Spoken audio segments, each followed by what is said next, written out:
Hi all, welcome to my channel, welcome to my worlds, the world away. We now got stage 23 of Hero Collector and Eagle Moss Collections, Build Your Own Ecto-1.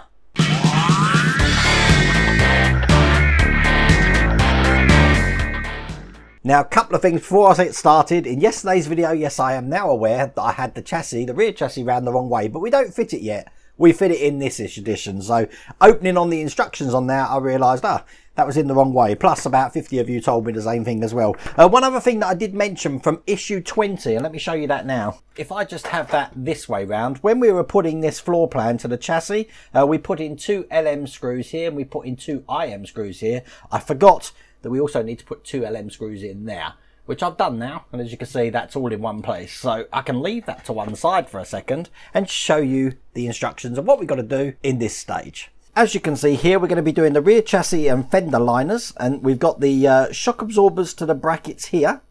That's going to be going in first. Then we're going to be fitting it to the floor plan that we've got here. Now check out this.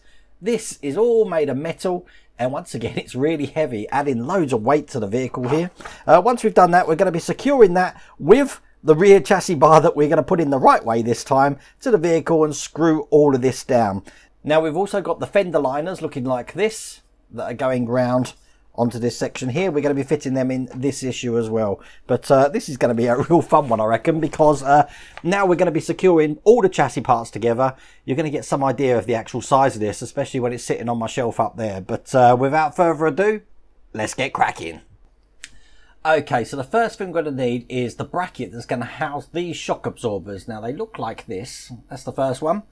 That's the second one. Now pretty much they're exactly the same, but how they go on to this bracket here is a little bit hard to follow in the picture, because if you have a look at the side here, it's actually got sort of like a bend going up on this bracket here, and one side's got sort of like a no indent, the other side's got quite a big indent. When they actually secure this to these 2 holes here and here, they've got it so that the indent is facing towards us, but you can't see what this one is doing on the other side. So I'm going to put them in both the same way. They're going to both go in this way here onto the bracket like that, and they're going to be secured in with AP screws. God, we haven't used AP screws in a long time. I know someone suggested that I get a t-shirt printed saying we're going to be using AP screws, which is really good. Okay, so what we're going to do is we're going to line this up here. This is all plastic here, so I'm not going to need any oil for this at all. And we're going to screw this in just like that. That's the first one going in. I've made it tight, but not too tight that I can't move it. I'm able to move that there because we are going to have to line this up. I'm going to do the same on the other side here. I do hope these are in the right way, otherwise I'm going to have to take this whole piece off here. But just load the screwdriver up. Once again, line up the hole there.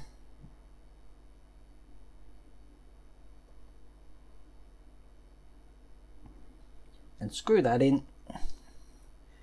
Again, tight, but not too tight that I can't move this around. And there we go. That's the shock absorbers attached to the bracket. Now we want to take the rear chassis pan, looking just like that. And we want it this way round, so the lip is pointing upwards there. I'm going to put that down there, and as you can see, we've got 2 holes here and here, with another hole here just for a lug, and as you can see, that's going to match what we got just on the bottom there. This is going to go in just like this, push it into place nice and flat there. Now we're going to be securing this in with JP screws into this hole here and here, but those screws are going to be going in from the underside here. So what we're going to do is hold this in place, turn it over, and then put the screws in the holes here to keep that in. Now, even though we're into a metal part here, the actual part that it's screwing into is plastic, so we're not going to need any oil for this either. Let's do the other side. That will hold itself into place now. Obviously, you don't want to lay this down yet. I mean, you could just lay them down like that, actually, and then turn it over to screw in. That would probably be a lot easier, wouldn't it, Wayne? I do this as I go along, not realising how easy I can actually make it. Now when you go into plastic, just do it till it's tight. Don't over tighten it, otherwise you might round the thread in there. But there we go, that's the shock absorbers and that bracket just onto the base plate there. Now we're going to be putting the fender liners into this side here. Make sure you've got it up the right way. Look, the bracket is now on the bottom there. So I'll just put that down. Now the fender liners are marked. Now if you look on the last tab here, you've got one that says R, and on the tab on this one it says L. So this is the left side, this is the right side. So this one's just going to go on just like that. This one's going to go on this side just like that. If you do try to put them on the wrong one, it's not really going to fit very well, and that will should hopefully give you alarm bells ringing saying perhaps this is in the wrong one. Okay, we're going to be screwing these in with 6 DM screws, 3 each side. I've got them here, so we get these out, and these are going into metal. So once again, I'm just going to drop some oil into these 3 holes. Let's just lift this one up first, just to let the screws have a chance of going in nice and smooth. So that's that side done. Put that back on, load up my DM screw, and we'll get the middle one in first, I think. Nice and tight. Then we'll do the other 2. It's really coming together, isn't it? But I think what we'll do in at the end of the next 4 issues, this is 1 of 4 we're doing at the moment, I'm going to weigh it again, I think. But because we're actually going to be putting the whole chassis together now, I might have to move my shelves around. Figure out where that's going to go. So there we go, that's that side in. Let's just do the other side here. Again, drop some oil just into these holes here, 2 and 3. Put that back on there. And that's the first one in. 2 more.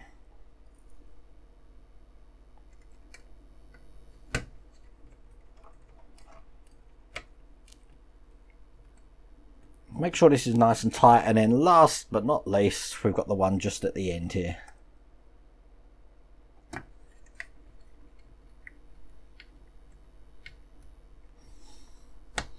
Excellent. Now I'm going to put that right over to one side because we need to bring over the chassis we were working on before, and I'm going to try and put that probably around about there. And I'm also going to zoom out the camera because we're going to now be attaching this section to this section over here, which is going to fit over all of these 6 holes here just like that. This thing is ginormous. Now all of these are going to be put in with LM screws. We've got a bag of LM screws just here coming in this pack, but before I do that, again, I'm just going to drop some oil into each hole here. 2, 3, 4, 5, 6, and we'll get all of these in. Oh my god, I don't know if you can see on this camera as well, it's ginormous. It's absolutely ginormous. Okay, so let's put these 6 in. I hope you can see this all right. I'm on I am aware it's black screws going into a black surface, so it's not really going to be that visible. But that's the first screw in. That's the second one. Now remember, this is basically going to hold the weight of the vehicle on top. I know we're going to have a bracket underneath, but you really do want to make sure that these are in really tight. Here's the third one.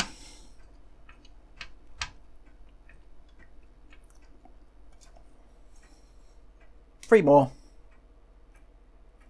As you can see, there's no rhyme or reason to how I'm putting these in, but they are secured on both sides now.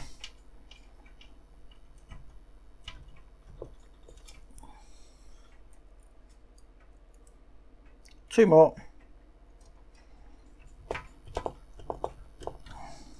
And you know you've got them in right because you shouldn't have a gap under this edge here. So just keep a look at that, make sure that's nice and flush to this middle section floor pan here. And here's the last one. Again, nice and tight. And there we go. That's that section in. Now once again, we're going to be turning it upside down. Now remember, this is plastic here. I can rub this on this surface all day long and I'm not going to scratch it. So I'm not too worried about turning it upside down. But what I do want to do As a matter of fact, that sits quite good there because these fender liners here actually keep it upright to keep it flat for us. Okay, so now we're going to be putting the rear chassis section in the right way this time. I'm just going to make sure these shock absorbers here are picked up just like that, because I'm going to put this section here just over the top like that. Then I'm going to line it up with these holes here. And I'm going to make sure that this oil pipe here, this pipe running down the vehicle, brake pipe I'm guessing, is actually in place and not pinched by this wire. So this is going to go in just like that. And now the fun bit is I'm going to probably have to turn it on its side, which is going to be hard because they're actually secured in from the other side of the vehicle using CM screws. I'm trying to think of the best way to put these shocks at the moment, because when I turn it over, I don't want these breaking. And I think if you just cross them over like that, this section here should stop this breaking. But I am probably going to put something over there as well, just to keep this into place. So I'm holding that into place. Turning it over like that. So I'm actually holding it with my hand at the moment, just so I can get some screws in. And I think the first screws I'm going to put in are just these ones here. So once again, I am going to need some oil for this. This is pretty tricky to do. And if you do, I haven't actually had time to do a jig yet. And I am aware that I've got some polystyrene downstairs. I am going to probably make a jig for this. But I'm just working with what I've got at the moment. So we'll put the CM screws in here now. And as soon as a few of them have been held in, nice and tight, then I'll be able to let it go.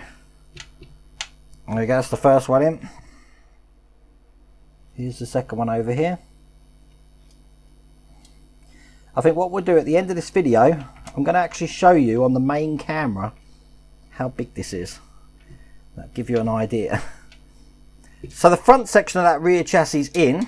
What I'm going to do, I think the next ones I'm going to be putting in are probably these ones here, and then that will keep all of this into place. So I will be able to take my hand off the rear chassis section below. But again, make sure it's nice and tight. That's the first one in. And that's the second one. So at the moment this is being held in with 4 screws. In total, it looks like it's being held in with 10. So now I can put that down. Excellent. Then we've got 2 just in the middle there. So I'll get them in. 1, 2. And that means that we've got 6 in now. I'm just trying to be very conscious that I don't miss any screws like I did in part 20.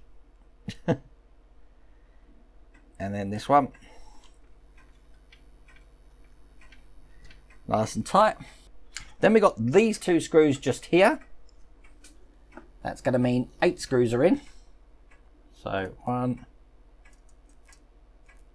2. Get them in.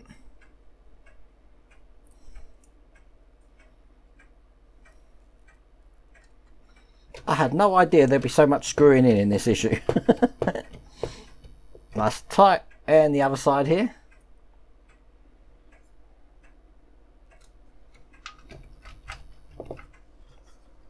Can support that underneath while I screw that in.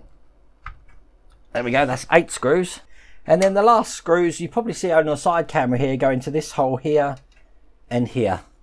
And that means that all 10 of these CM screws are now securing the rear plate and rear chassis to the rest of the vehicle.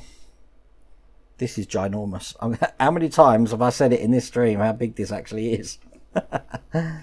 So 1, nice and tight, and the last one just on the other side, and that is going to be the end of this stage. This is a really enjoyable stage. Now stage 24 is going to be on the channel on Tuesday, but if you look on the side camera, that's what it's looking like, and this is the bit that's going to shock you. Check this out. This is my body, and look how big it is compared to me. Oh my god, I think that'll make a good thumbnail picture actually. What do you reckon? As a matter of fact, I want the engine to be visible with the car, so there we go. That's my thumbnail snapshot. But wow, and it's heavy. I don't even want to think about how much that weighs at the moment. I'm going to have to figure out how I'm going to get it out of the shelf as well. What a way to end that on this week of Ecto-1. I really do hope you like the Build the Ecto-1 that we've done all week this week. I've really enjoyed building it.